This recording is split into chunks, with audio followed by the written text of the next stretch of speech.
Pada revolusi industri pertama, terjadi perubahan secara besar-besaran di bidang pertanian, manufaktur, pertambangan, transportasi, dan teknologi. Jika pada masa itu masih banyak pekerjaan yang mengandalkan tenaga manusia dan hewan, meskipun memiliki banyak kendala yang cukup besar akibat keterbatasan ketersediaan tenaga yang dihasilkan. Namun setelah adanya revolusi industri 1.0, semuanya berubah ketika ditemukannya sebuah alat penenun benang mekanik pada tahun 1784 oleh James Watt. Hal ini menyebabkan tenaga manusia maupun tenaga hewan tidak lagi dibutuhkan, yang mengakibatkan banyaknya pengangguran meski jumlah produksinya meningkat. Penemuan mesin uap ini meningkat penghasilan per kapita negara menjadi 6 kali lipat. Perubahan pada moda transportasi seperti transportasi laut yang menggunakan tenaga angin. Meski angin tidak dapat diandalkan sepenuhnya, maka dengan penemuan mesin uap James Watt, kapal dapat berjalan 24 jam dengan mengandalkan mesin uap. Pada revolusi 2.0 terjadi di awal abad ke-19 sampai abad ke-20, ditandai dengan munculnya listrik yang membuat hasil produksi jauh lebih murah daripada sebelumnya. Akan tetapi, kendala lain yang ditemukan pada masa tersebut menyangkut masalah dalam proses produksi, yaitu pada bagian proses transportasi. Guna mempermudah proses produksi di dalam pabrik yang biasanya cukup luas, dibutuhkan alat transportasi yang dapat mengangkut barang berat. Seperti mobil sangat dibutuhkan sebelum masa revolusi industri 2.0. Proses pengerjaan perakitan mobil hanya dilakukan di tempat yang sama. Di tahun 1913 terciptanya sebuah lini produksi yang menggunakan ban berjalan. Penemuan tersebut mengakibatkan produksi mobil yang sebelumnya dirakit oleh banyak orang kini dapat diproduksi secara massal. Hal itu disebabkan proses produksi diubah total dengan memberikan latihan kepada pekerja agar dapat bekerja menekuni satu bidang atau terorganisir sesuai dengan spesialisasinya, bekerja mengurus satu bagian saja. Penemuan pada revolusi 3.0 berupa mesin penggerak yang dapat berpikir secara otomatis seperti komputer dan robot.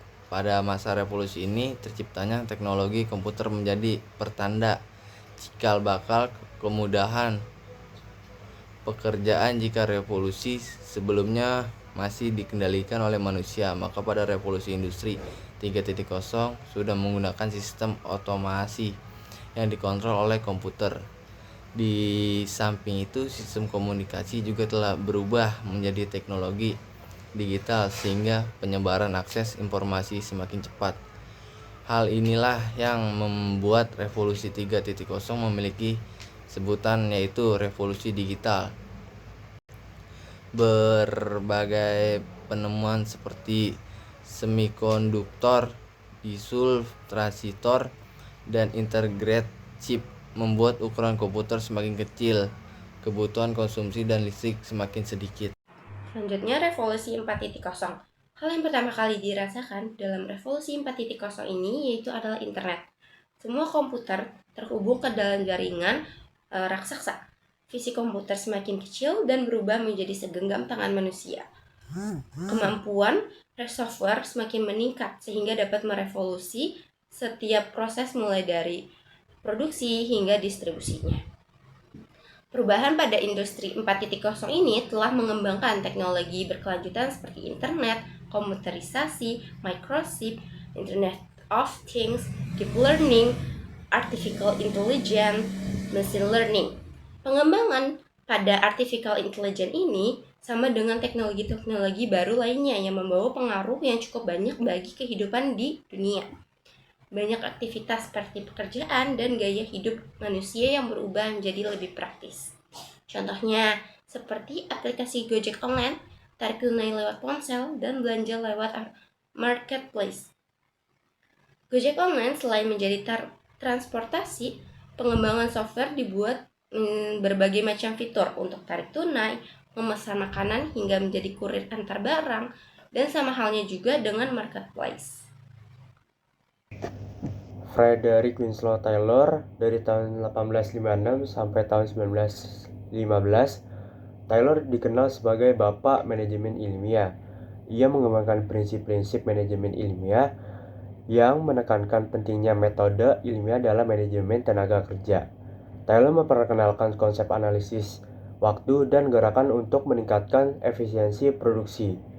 Bukunya The Principles of Scientific Management 1911 menjadi landasan bagi manajemen modern dan teknik industri. Henry L. Gann dari 1861 sampai 1919, Gann dikenal dengan penemuannya yaitu Gantt chart. Sebelum alat visual untuk perencanaan dan pengendalian proyek, diagram ini membantu manajer melihat jadwal proyek dan memastikan bahwa pekerjaan dilakukan tepat waktu. Selanjutnya itu adalah Henry Ford pada tahun 1863 sampai 1947.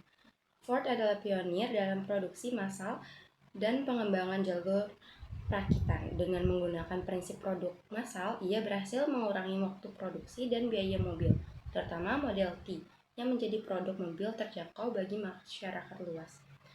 Selanjutnya ada Frank Banker Gilbert pada tahun 1868 sampai 1924 dan Lillian Moller Gilbert pada 1878 sampai 1972. Pasangan suami istri ini adalah pionir dalam studi gerakan dan ergonomi. Frank Gilbert mengembangkan teknik analisis menggerakkan untuk mengurangi kelelahan pekerja dan meningkatkan efisiensi kerja. Sedangkan Lillian Gilbert yaitu adalah seorang psikologi industri yang memperkenalkan aspek psikologis dalam desain pekerjaannya dan menggabungkan studi gerakan dengan kesejahteraan pekerja. Selanjutnya ada Elton Mayo pada 1880 sampai 1949. Mayo dikenal karena penelitian yang berjudul Hawthorne Studies. Penelitian ini menunjukkan bahwa konsep sosial dan konsep psikologi sangat berperan penting dalam produktivitas pekerja. Penelitian ini juga memperkenalkan konsep hubungan manusia di dalam manajemen. Selanjutnya ada Walter Snowhart pada tahun 1891 sampai 1967.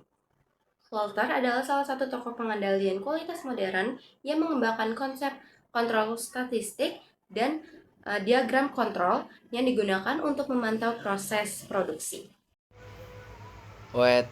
Edward Deming 1900 sampai 1993. Deming adalah tokoh utama dalam gerakan kualitas di Jepang setelah Perang Dunia Kedua. Ia menggambarkan 14 prinsip manajemen dan siklus PDCA, Plan Do Check Out, untuk peningkatan kualitas dan efisien. Joseph M. Juran 1904 sampai 2008. Juran adalah seorang ahli kualitas yang menggambarkan konsep triologi jurus, perencanaan kualitas, pengendalian kualitas, dan peningkatan kualitas. Ia juga mempromosikan pentingnya ketertiban manajemen dalam proses pengendalian kualitas.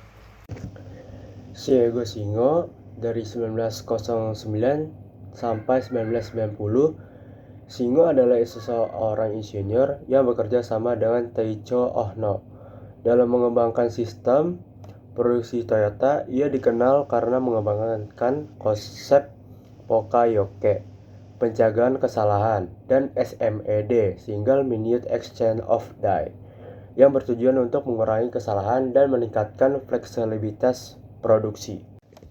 Taiichi Ohno dari 1912 sampai 1990, Ohno adalah arsitek utama dari sistem produksi Toyota yang menjadi dasar dari line manufacturing.